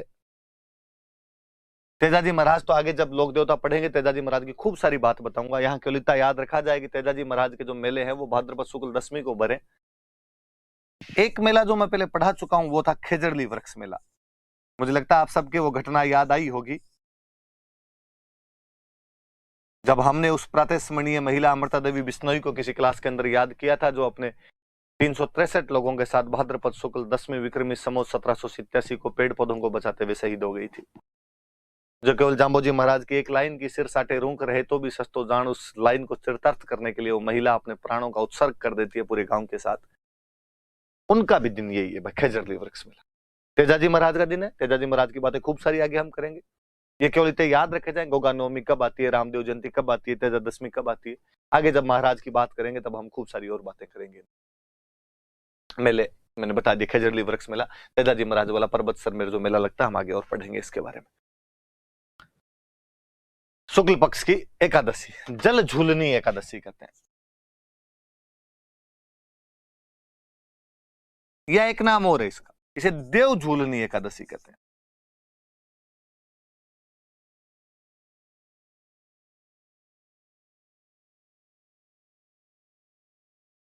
जल झूलनी एकादशी कह दो या आप देव झूलनी एकादशी कह दो इसको। मैं सिंपल शब्दों में कहूं तो मैं कहूं कि भगवान कृष्ण का जड़वा पूजन है, कि भगवान कृष्ण को पहली बार इसी दिन स्नान करवाया गया था। अष्टमी को पैदा हुए, इस जल झूलनी एकादशी को जल में झुला के लाए, उस देवता को झुला के लाए। इसलिए आज भी गांव में जितने ठाकुर जी के मंदिर होते हैं, ठाकुर जी मतलब भगवान कृष्ण, वहां से भगवान कृष्ण की मूर्तियां लेके जाते हैं और उनको स्नान करवा के लाते हैं। कोई पूछे भगवान कृष्ण को स्नान किस दिन करवाया जाता है, तो जल झूलनी एकादशी को, देव झूलनी एकादशी, कृष्ण मूर्तियों को स्नान करवाया जाता है। जड़वा है ये, और कुछ ही नहीं है अपने आप। तो जो जड़वा पूजन वाला आपने बोलते हैं घरों के अंदर, वो जल झूलनी एकादशी है। भगवान कृष्ण का जलवा पूजन ये इस दिन हुआ, तो ये जल झूलनी एकादशी हो गई। इसके बाद भाद्रपद की चतुर्दशी, गलत लिख दिया, ऐसे लिखना था चतुर्दशी, ये इधर वाला काट दिया।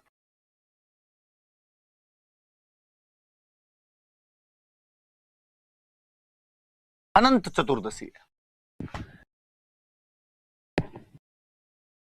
चतुर्थी के दिन गणेश जी महाराज को घर में स्थापित करते हैं, 10 दिन रखते हैं, चतुर्दशी वाले दिन गणेश जी महाराज का विसर्जन करते हैं, इमर्जन किया जाता है उनका, बहा के आते हैं उनको,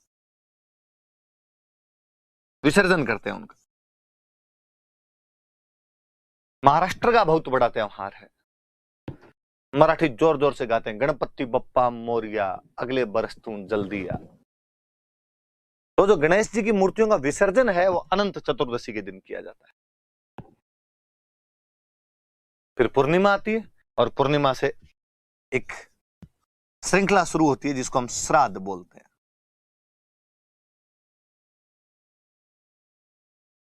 श्राद्ध शुरू हो जाते हैं। हमारे वे पूर्वज जिनकी मृत्यु हो चुकी है उनकी आत्माओं को तृप्त करने के लिए हम 16 दिन तक, श्राद्ध 16 होते हैं, ब्राह्मणों को भोजन करवाते हैं और हमेशा मानते हैं कि इनको यहां भोजन करवाने से उनकी आत्माएं तृप्त होती है। अक्सर उनकी जो फेवरेट चीज थी वो खिलाई जाती है। और कभी घरों में देखा तो कौवों को भोजन करवाया जाता, कागोल दिया करते थे, कौवों को भोजन करवाते थे, वो भी इन श्राद्ध वाले दिनों में करवाया जाता था। और कौवे इन दिनों में बड़े यूं डिमांडिंग रहते हैं कि छत पे चूरमा चूर के रख के आते। कौवा इतना सातीर जानवर होता है, मेरा देखा हुआ है कि आंगन में रोटी बनाने के लिए महिला बैठे और टिफिन पे ढक्कन नहीं लगा रखा है, यदि रोटियां खुले में रख रखी है तो झपट्टा मार के रोटी उठा के ले जाए। और उन दिनों में चूरमा चूर के भी यदि वहां पे डाल रखते हैं तो कौवा नीचे आके चेक करता है मेन्यू क्या है, चूरमा है, नहीं नहीं यार उधर हलवा बना हुआ, हलवा ही खाएंगे। बुलाने पड़ते हैं कौवो, महाराज आओ जिम के जाओ, आज ब्राह्मणों को जिमाते हैं। हमारे एक दोस्त थे वो हमेशा हंसा करते थे, श्राद्ध ब्राह्मणों का वर्ल्ड कप है, पंडित जी को परफॉर्मेंस दिखाने का पूरा मौका मिलता है। पूर्णिमा आ गई तो खत्म हो गए। मैं इधर वालों की यदि बात करूं तो मैं आपको कहूं 2, 4, 5, 10, 11 द्वितीया, बाबरी बीज, चतुर्थी, गणेश चौथ, पंचमी, ऋषि पंचमी, अष्टमी, राधाष्टमी, दशमी, तेजाजी महाराज की, एकादशी जल झूलनी या देव झूलनी, 14 अनंत चतुर्दशी गणेश जी का विसर्जन और पूर्णिमा, श्राद्ध शुरू। 16 श्राद्ध होते हैं। उधर मैंने बता दिया था 3, 6, 9, 12, 15। भादवे का महीना सबसे बड़ा महीना, सबसे अधिक त्योहार। ये आपके गणेश जी का विसर्जन करने के लिए लेके जा रहे हैं भाई। आश्विन अगला महीना, पहले कृष्ण पक्ष, कुछ ही नहीं होगा, पूरा श्राद्ध पक्ष है। मैंने अभी बताया कि 16 श्राद्ध होते हैं। एक पूर्णिमा को निकल गया, अगला पूरा पखवाड़ा, पूरा फोर्टनाइट, 15 दिन श्राद्ध ही होंगे, पूरे में श्राद्ध फोर्टनाइट होगा।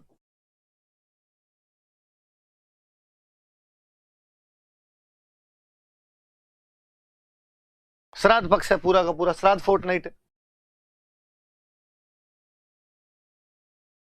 16 दिनों तक लड़कियां सांझी की पूजा करती है।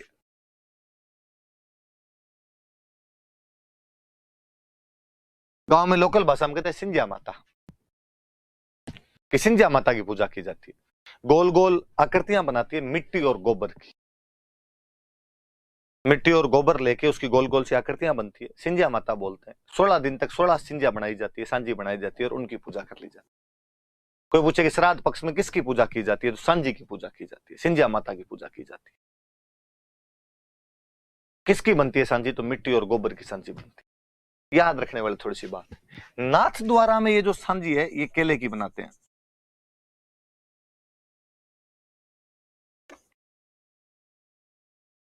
नाथ द्वारा में केले की सांझी बनाई जाती है। उदयपुर में एक मंदिर है, मत्स्येंद्र नाथ मंदिर, और वो जो उदयपुर का मत्स्येंद्र नाथ मंदिर है उसका तो नाम ही सांझी का मंदिर है। श्राद्ध पक्ष के दौरान सांझी की पूजा की जाती है। सांझी मिट्टी और गोबर की बनाई जाती है। नाथ द्वारा में केले की सांझी बनती है। याद रखना इस बात का, हम आगे चित्रकला में फिर बताऊंगा कि नाथ द्वारा की चित्रकला में केले के पौधे ज्यादा बनाए गए थे। इसका मतलब नाथ द्वारा वाले वल्लभ संप्रदाय का केले से कोई ना कोई लेना देना है। और उदयपुर में मत्स्येंद्र नाथ मंदिर है जहां की सांझियां खूब अच्छी अच्छी बनती है, तो उसको सांझी का मंदिर कहा जाता है। श्राद्ध जब खत्म होते हैं, खत्म कब होंगे, आश्विन की अमावस्या को, 16वां दिन वहां होगा, उस दिन एक व्रत किया जाता है, उस व्रत को बोलते हैं थम्बुड़ा।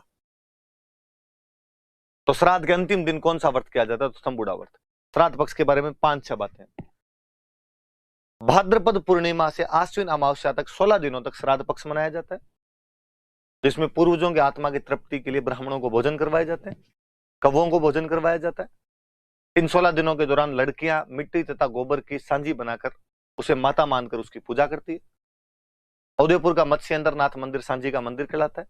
नाथ द्वारा में केले की सांझी बनाई जाती है। श्राद्ध के अंतिम दिन अर्थात आश्विन अमावस्या को थंबूड़ा व्रत किया जाता है। इतनी बातें याद रखनी है बस। ये नाथ द्वारा में केले की सांझी बनी हुई, ये केले की सांझी का फोटो है, केले वगैरह बने हुए देखो, तो चित्र बनाया होगा केले की सांझी का ही, तो ये देख लेना आप। ये नाथ द्वारा का भी मैं लिख देता हूं इसके साइड में।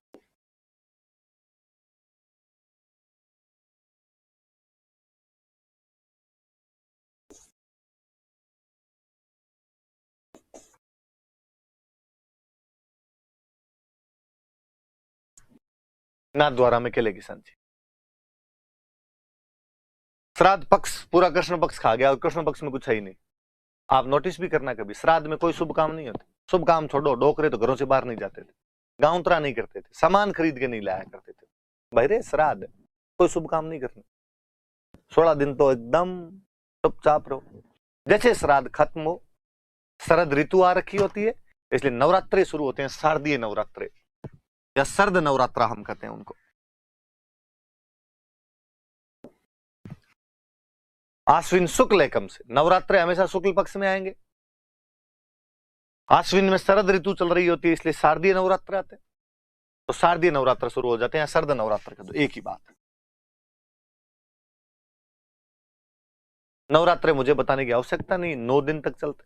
नवरात्रों में अष्टमी हमेशा महत्वपूर्ण होती है। हालांकि इस अष्टमी को बंगाल में बहुत बड़ा त्योहार होता है, दुर्गाष्टमी। अपने तो यहां पर कोई विशेष होता नहीं। अपने घरों में यज्ञ करते हैं, स्वाहा वाला यज्ञ किया जाता है, होम बोलते हैं अपने घरों में, होम, इसलिए होमाष्टमी है ये अपने तो। बाकी बंगालियों का बहुत बड़ा त्योहार है, वहां पे दुर्गाष्टमी है। आश्विन में जो शुक्ल पक्ष की अष्टमी आती है उसको दुर्गाष्टमी कर दो या होमाष्टमी कर दो। नवरात्रि खत्म होते हैं नवमी को, और 10वीं के दिन हम विजयदशमी दशहरा मनाते हैं। हम कहते हैं भगवान राम ने इस दिन रावण को मारा था। हम कहते हैं ये बुराई पर अच्छाई की जीत है, ये पाप पर पुण्य की जीत है। हम हथियारों की पूजा करते हैं इस दिन।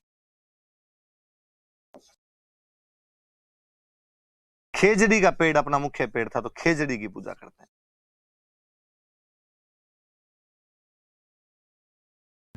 हथियारों की पूजा की जाती है, खेजड़ी की पूजा की जाती है, क्योंकि युद्ध हथियारों से जीता होगा, इसलिए हथियारों की पूजा स्वाभाविक सी बात। आज भी लोग घरों के अंदर किसी के यदि पुरानी कोई बंदूक, भाला, तलवार कुछ रखा हुआ हो तो उनकी निकाल के पूजा कर ही लेते हैं। थोड़ी बहुत फॉर्मेलिटी तब भी की जाती। फौज, सेना ढंग से कर लेती है अपने। राजा महाराजाओं के टाइम में मैंने जब सामंती व्यवस्था पढ़ा रहा था तब भी मैंने बताया था कि दशहरा मुख्य त्योहार हुआ करता था। अक्सर तो जो राजा महाराजा थे वो दशहरे पर अपनी सेना लेके निकला करते थे, आसपास के क्षेत्र वगैरह जीतने की कोशिश किया करते थे। पर मुझे लगता है अब तलवार पूजने से क्या मतलब है?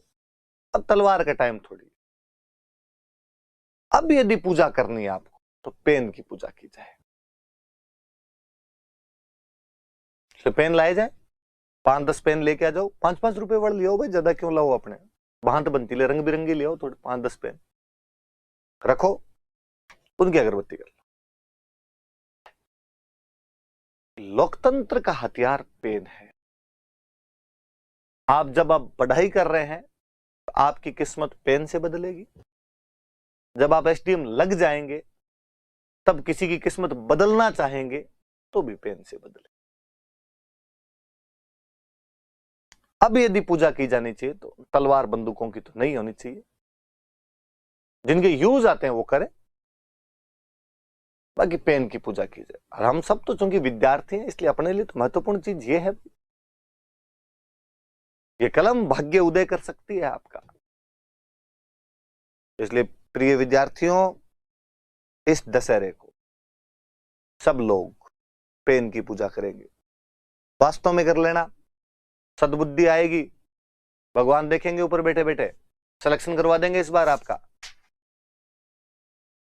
खेजड़ी की पूजा करते हैं,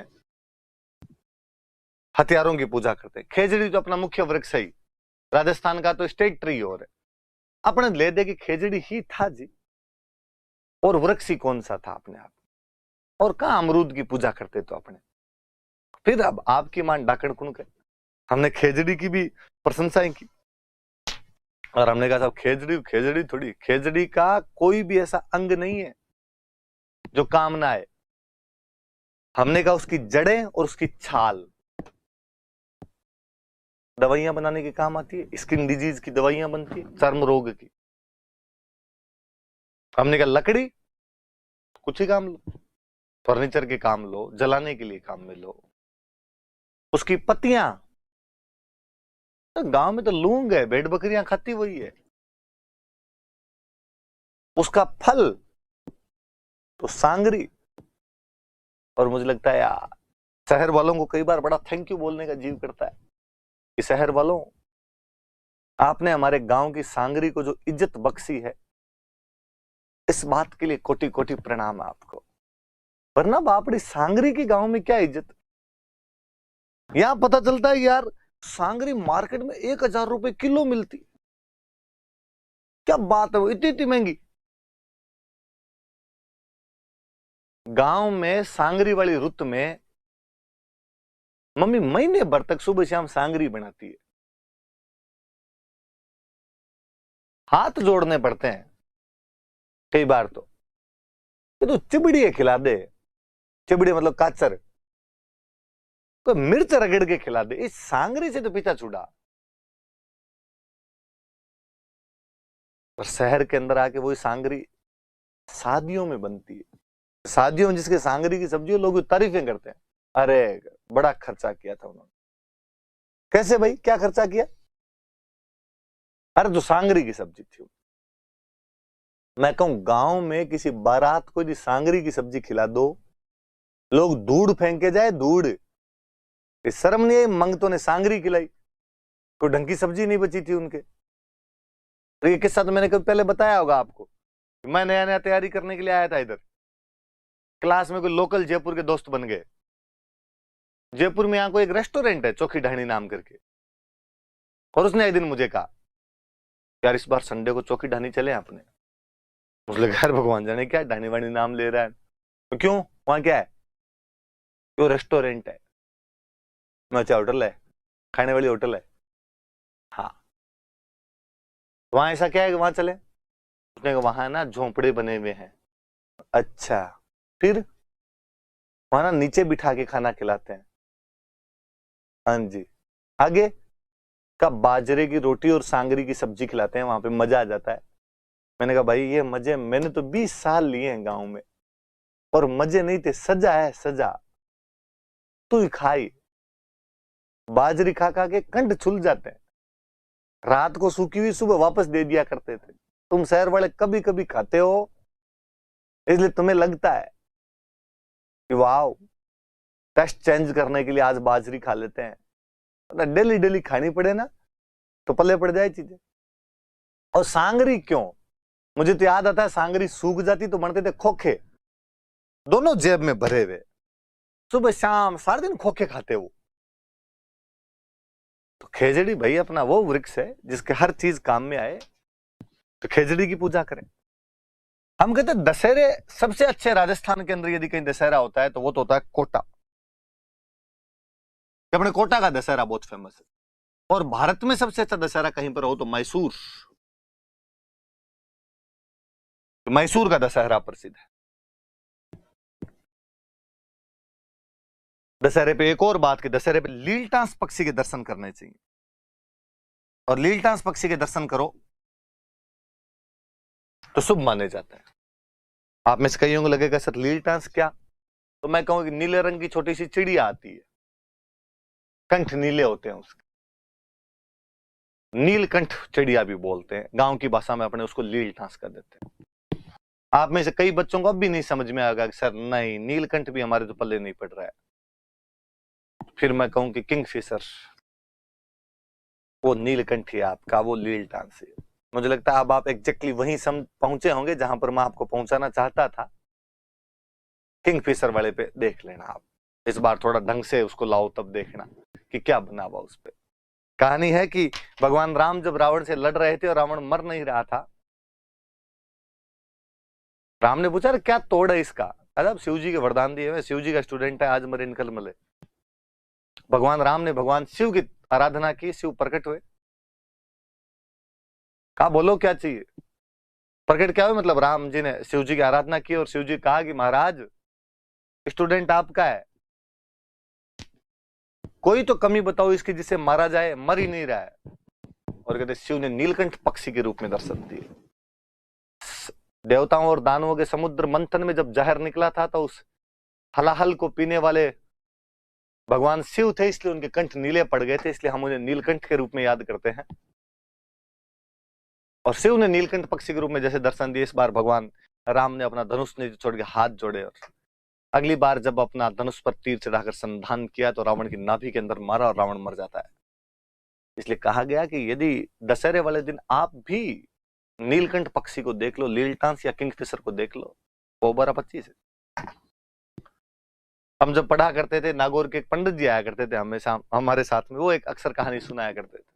क्लास में सर ने कहा कि लीलटांस पक्षी को इस दिन देखा जाए तो दर्शन शुभ माने जाते हैं। बच्चों ने क्लास में पूछा सर कैसे। दिलीप सर ने कहा यार देखते हैं तो बस अच्छे होते हैं। पंडित जी खड़े और पंडित जी ने कहा सर मैं बताता हूँ। फिर पंडित जी एक कहानी सुनाते थे। कहानी क्या था, जोक टाइप का था कि एक बार कोई किसान था और अकाल पड़े, कई साल तक कर्जा हो गया किसान की बहुत ज्यादा, भांडे बिकने की नौबत आ गई। किसान पंडित जी के पास गया और पंडित जी जाकर पंडित जी यार हाथ दे के कोई इलाज बताओ कि कर्जा खत्म हो, राम जी राजी हो, बरसात हो, फसलें हो, घर में लुगाई टाबर लड़ते हैं यार, घाटे की लड़ाई है, टाबरों की कोई सगाई ब्याह नहीं हो रहे हमारे तो।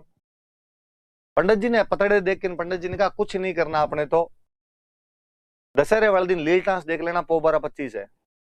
उसने कहा पक्का खाली लीलटांस देखना। अरे कि तू देख तो सही।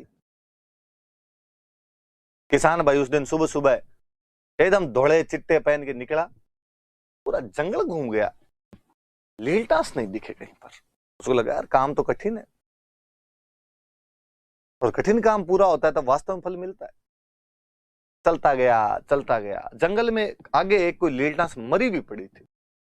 और किसान ने कहा ये तो पूछना ही भूल गए, जिंदा देखनी थी मरी भी देखनी थी। फिर किसान ने कहा छोड़ो, अपने इसको जेब में डाल लेते हैं, देखते नहीं है अभी तो, पंडित जी से जाके पूछ लेंगे, मरी भी देखनी होगी तो देख लेंगे, नहीं से वापस आया पंडित जी को आका, पंडित जी पूछना तो भूल ही गया था कि जिंदा देखनी थी कि मरी भी देखनी थी। पंडित जी ने कहा मरी भी देख मत लेना, 7 पीढ़ियां बर्बाद हो जाएगी, है वो भी बिक जाएंगे, लुगाई टबर तेरे को ठोकेंगे, कुछ भी नहीं बचेगा, कर्जा सिर पे और हो जाएगा। किसान ने लीलटांस मरी हुई जो जेब में डाल रखी थी निकाल, इनका पंडित जी हम तो बर्बाद हो ही गए, अब तुम और थोड़े देख लो इसको, बर्बाद हो जाओ। तो वो बात है भाई, तो लीलटांस देखी जानी चाहिए पर जिंदा देखनी है, आप मरी हुई मत देख लेना लीलटांस। ये लीलटांस, कन्हैयालाल सेठिया ने इस लीलटांस पक्षी पर एक बहुत अच्छी कविता लिखी, उस कविता का नाम ही लीलटांस है। कभी कोई आपसे पूछेगी लीलटांस नामक कविता किसके द्वारा लिखी गई, तो राजस्थानी भाषा के एक मूर्धन्य साहित्यकार कन्हैयालाल सेठिया, जिनके बारे में हम आगे और खूब सारी बातें पढ़ेंगे। बात आई तो बात की बात में हमने कहा कि इनके कविता का नाम लीलटांस है। कोटा दशहरे का मेला आप देखिए, वाकई कितना भयंकर भीड़ वाला मेला है, तो बड़ा मेला लगता है। फिर आश्विन में एक और, चूंकि यह शरद ऋतु चल रही होती है इसलिए शरद पूर्णिमा आती है। कहते हैं वैसे तो हर पूर्णिमा को चंद्रमा पूरा होता है, लेकिन वास्तव में पूरा चंद्रमा होता है तो शरद पूर्णिमा का होता है। हम कहते हैं वो अपनी परास पूरी करता है, अपनी रेंज पूरी करता है, इसलिए हम उसको रास पूर्णिमा कहते हैं। अक्सर यदि गांव में आपने सुना हो तो कि इस दिन यदि खीर बनाकर खाई जाए, तो अक्सर खीर बनाते हैं उसको चांद की रोशनी में रख देते हैं कि इस दिन चांद की रोशनी से अमृत बरसता, फुल मून है ये, वास्तव में चंद्रमा पूरा इस दिन है, अपनी 64 कलाएं पूरी कर लेता हो, डायमेंशन आयाम पूर्ण होते हैं उसके। और यदि वो अमृत बरसने वाली खीर खाई जाएगी, चंद्रमा की रोशनी में अमृत बरसता है तो आंखों की रोशनी तेज होती है। मेले लगते हैं इस दिन। मारवाड़ के अंदर मारवाड़ फेस्टिवल मनाया जाता है, मारवाड़ महोत्सव जोधपुर में, या उसका एक नाम और है मांड महोत्सव। मैं आगे बताऊंगा मांड क्या होता है, एक बार केवल याद किया जाए। ये मारवाड़ महोत्सव तो होता है जोधपुर में, और मीरा महोत्सव होता है एक, ये होता है चित्तौड़ में। मारवाड़ महोत्सव जोधपुर और मीरा महोत्सव चित्तौड़। तो भाई जिन जिन के चश्मे लगे हुए हैं वो लोग इस बार खीर बनाकर खाना, ताकि आपकी आंखों की रोशनी तेज होगी, आंखों का चश्मा हट जाएगा। पहले इस्तेमाल करें फिर विश्वास करें। और जिनके चश्मा नहीं लगा हुआ है वो थोड़ी कम खाना, कहीं ये नहीं हो ज्यादा खाओ यूं डोबे फटके बाहर आ जाए, ध्यान रख लेना। तो आश्विन की पूर्णिमा आ गई तो आश्विन खत्म हो गया। आज 2 बड़े महीनों के हमने खूब सारे त्योहार पढ़े, भाद्रपद में ज्यादा ही है त्योहार, आप याद करना। कल अपने बाकी वाले कर लेंगे, आगे अब छोटे छोटे त्योहार आएंगे, ज्यादा होंगे नहीं, खत्म कर लेंगे। Thank you.